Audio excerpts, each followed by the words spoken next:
సంవత్సరాలు ఉండాలన్న నిబంధనను అమలు చేస్తున్నందున రాష్ట్రం జిల్లాలో కూడా బాల్య వివాహాలు గణనీయంగా తగ్గిపోయినాయి. పేద కుటుంబాలకు చెందిన ఎస్సీ, ఎస్టీ, బీసీ, మైనారిటీ నిరుద్యోగ యువతకు స్వయం ఉపాధి పథకాల మంజూరుకు పెద్ద ఎత్తున రాయితీలను కల్పిస్తున్నాం. బీసీల ఆర్థికాభివృద్ధిలో భాగంగా ఈ రోజున వెనుకబడిన వర్గాలకు ప్రత్యేక రాయితీ పథకాన్ని ప్రారంభిస్తున్నాం. కేంద్ర ప్రభుత్వం ఈ సంవత్సరం మైనారిటీల సంక్షేమానికి 4,000 కోట్ల రూపాయలు కేటాయిస్తే మన రాష్ట్రంలో 2,000 కోట్ల రూపాయలు మన బడ్జెట్లో మైనారిటీల సంక్షేమానికి కేటాయించుకున్నాం. జిల్లాలోని ఇమాంలు, మౌజంలకు 1,500 రూపాయల చొప్పున గౌరవ భృతిని అందిస్తున్నాం. త్వరలోనే అగ్ర కులాలలోని పేదలకు కూడా మరిన్ని కార్యక్రమాలు, మరిన్ని పథకాలను ప్రకటించి వారికి కూడా అండాదండలు అందిస్తాం. విద్యతోనే భవితకు పునాది, భావి తరాలకు పురోగతి అనే నినాదంతో గౌరవ ముఖ్యమంత్రి కె చంద్రశేఖరరావు గారు విద్యార్థులకు ఎన్నో వరాలు అందిస్తున్నారు. పాఠశాలలు, వసతి గృహాలలోని విద్యార్థులకు సన్నబియ్యంతో భోజనం, అన్ని రకాల వసతులను పెంచడం, ఉపకార వేతనాలు పెంచడం, బోధనా రుసుం మొదలైన ప్రోత్సాహకాలతో పేద విద్యార్థులు చదువుల్లో దూసుకెళ్తున్నారు.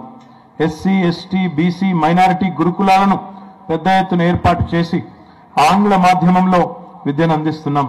గురుకులంలో చదివే ప్రతి విద్యార్థిపై ప్రతి ఏటా 1,25,000 రూపాయలు వెచ్చిస్తున్నాం. గురుకులాలలో కార్పొరేట్ పాఠశాలలకు ధీటుగా నాణ్యమైన విద్య, వసతులను సమకూరుస్తున్నాం. ఎస్సీ, ఎస్టీ, బీసీ విద్యార్థులకు విదేశీ విద్యకు ఆర్థిక సహాయంగా ఒక్కొక్కరికి 20 లక్షల వరకు ఆర్థిక సహాయాన్ని కూడా అందిస్తున్నాం. ప్రజారోగ్యమే మహాభాగ్యం అనడంలో మరొక మాట లేదు. సమైక్య రాష్ట్రంలో ప్రభుత్వ ఆసుపత్రికి వెళ్లాలంటేనే భయపడే పరిస్థితులు ఉండేవి. కానీ ఈరోజు ప్రభుత్వ ఆసుపత్రుల్లో కార్పొరేట్ స్థాయి వైద్యాన్ని అందుబాటులోకి తీసుకొని వచ్చాం. వైద్య పరికరాలు, మందులు, ఆధునిక పరిజ్ఞానాన్ని అందుబాటులోకి తెచ్చాం. ఫలితంగా ఇప్పుడు ప్రభుత్వ ఆసుపత్రుల పట్ల ప్రజలలో కూడా అపోహలు తొలగిపోయి విశ్వాసం పెరిగింది. జిల్లాలో మెరుగైన వైద్య సేవలు అందించేందుకు శక్తి వంచన లేకుండా కృషి చేస్తున్నాం. జిల్లా కేంద్రమైన సిరిసిల్లకు 159 కోట్ల రూపాయలతో 300 పడకల మల్టీ సూపర్ స్పెషాలిటీ ఆసుపత్రిని మంజూరు చేశాం. అలాగే వేములవాడ మండలం తిప్పాపూర్ గ్రామంలో 22 కోట్ల 50 లక్షల రూపాయలతో 100 పడకల ప్రాంతీయ వైద్యశాల భవనాన్ని నిర్మిస్తా ఉన్నాం. సిరిసిల్ల ప్రాంతీయ వైద్యశాలలో 38 లక్షల రూపాయల వ్యయంతో ఒక రక్తనిధి కేంద్రాన్ని, 13 కోట్ల రూపాయలతో కొత్తగా 50 పడకల మాతా శిశు సంరక్షణ కేంద్రాన్ని, ప్రభుత్వ నర్సింగ్ కళాశాలను మంజూరు చేశాం. అదేవిధంగా కేంద్ర ప్రధాన ఆసుపత్రి నందు ఇంటెన్సివ్ కేర్ యూనిట్ను, డయాలసిస్ కేంద్రాన్ని కూడా ప్రారంభించుకున్నాం. ఇంటెన్సివ్ కేర్ యూనిట్తో ఆరోగ్య విషమ పరిస్థితుల్లో సైతం రోగులకు వైద్య సేవలు అందించే వెసులుబాటు కలిగింది. డయాలసిస్ సెంటర్ ఏర్పాటు వల్ల డయాలసిస్ బాధితులకు ప్రతి నెల 20,000 నుంచి 30,000 వరకు ఆర్థిక భారం తగ్గుతుంది. ప్రభుత్వ ఆసుపత్రులపై ప్రజలకు నమ్మకం పెరగడంతో వైద్య సేవలకై ప్రభుత్వ ఆసుపత్రులకు వచ్చే రోగుల సంఖ్య గణనీయంగా పెరిగింది. ప్రభుత్వ ఆసుపత్రుల్లో సహజ ప్రసవాలు గతం కంటే పెరిగాయి. రాష్ట్రంలోనే మొదటిసారిగా రాజన్న సిరిసిల్ల జిల్లాలో టాటా ట్రస్ట్ వారి సహకారంతో హెల్త్ రికార్డుల డిజిటలీకరణను చేపట్టాం.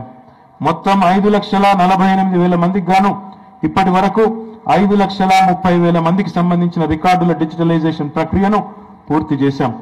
ఈ ఆగస్టు నెలాఖరులోగా 100% డిజిటలైజేషన్ పూర్తి చేయాలన్న లక్ష్యంతో ముందుకు సాగుతున్నాం. డిజిటలైజేషన్ పూర్తయితే దేశంలో ఎక్కడి నుంచి అయినా తమ హెల్త్ రికార్డులను ఆన్లైన్లో చూసుకునే సౌలభ్యం జిల్లా ప్రజలకు కలగనుంది. అంతేకాకుండా ఆరోగ్య తెలంగాణ నిర్మాణంలో భాగంగా రాష్ట్రంలోని ప్రతి ఒక్కరికి సంపూర్ణ ఆరోగ్య పరీక్షలు నిర్వహించాలన్న యోచనలో గౌరవ ముఖ్యమంత్రి గారు ఉన్నారు. కేసీఆర్ కిట్ కార్యక్రమానికి ప్రజల నుంచి విశేష స్పందన లభిస్తున్నది. ప్రభుత్వ ఆసుపత్రుల్లో ప్రసవాల సంఖ్య గణనీయంగా పెరిగింది. ఈ మేరకు పేద ప్రజలపై ఆర్థిక భారం తగ్గింది. జిల్లాలో ఇప్పటి వరకు ఈ కార్యక్రమం కింద 22,788 మంది గర్భవతులు తమ పేర్లు నమోదు చేసుకున్నారు. 3216 మందికి కేసీఆర్ కిట్లను పంపిణీ చేశాం. కేసీఆర్ కిట్ నగదు ప్రోత్సాహం కింద 17,911 మంది గర్భవతులు బాలింతలకు 5,30,00,000 రూపాయల ఆర్థిక సహాయాన్ని అందించాం. ఈ కార్యక్రమం ప్రారంభించక ముందు ప్రభుత్వ ఆసుపత్రులతో జరిగే ప్రసవాలతో పోల్చుకుంటే రెట్టింపు ప్రసవాలు కేసీఆర్ కిట్ పథకం ప్రారంభించిన తర్వాత జరుగుతున్నాయని చెప్పి సంతోషంగా మీకు తెలియజేస్తా ఉన్నాను. అదేవిధంగా జిల్లాలోని ప్రైవేట్ ఆసుపత్రులలో సహజ ప్రసవాలు కేవలం 10 నుంచి 20% మాత్రమే జరుగుతుండగా జిల్లా కేంద్ర ప్రధాన ఆసుపత్రిలో 50% కంటే ఎక్కువ సహజ ప్రసవాలు జరుగుతున్నాయి. ఇందుకు కృషి చేస్తున్న ఆసుపత్రి వైద్యులను సిబ్బందిని నేను అభినందిస్తా ఉన్నాను. రాష్ట్రంలోని ప్రజల దృష్టి సమస్యలను దూరం చేసేందుకు రాష్ట్ర ప్రభుత్వం ప్రవేశపెట్టిన మరొక అద్భుతమైన పథకం తెలంగాణ కంటి వెలుగు. ఈ పథకం కింద జిల్లాలోని ప్రజలందరికీ నయా పైసా ఖర్చు లేకుండా ఈ రోజు నుంచి జనవరి 26వ తారీఖు వరకు కంటి పరీక్షలు నిర్వహిస్తాం. ఏంటండి వీడియో నచ్చిందా? అయితే ఓ లైక్ వేసుకోండి, లేదంటే ఓ కామెంట్ చేయండి. ఎప్పటికప్పుడు మా వీడియోస్ చూడాలంటే సబ్స్క్రైబ్ చేసుకోండి.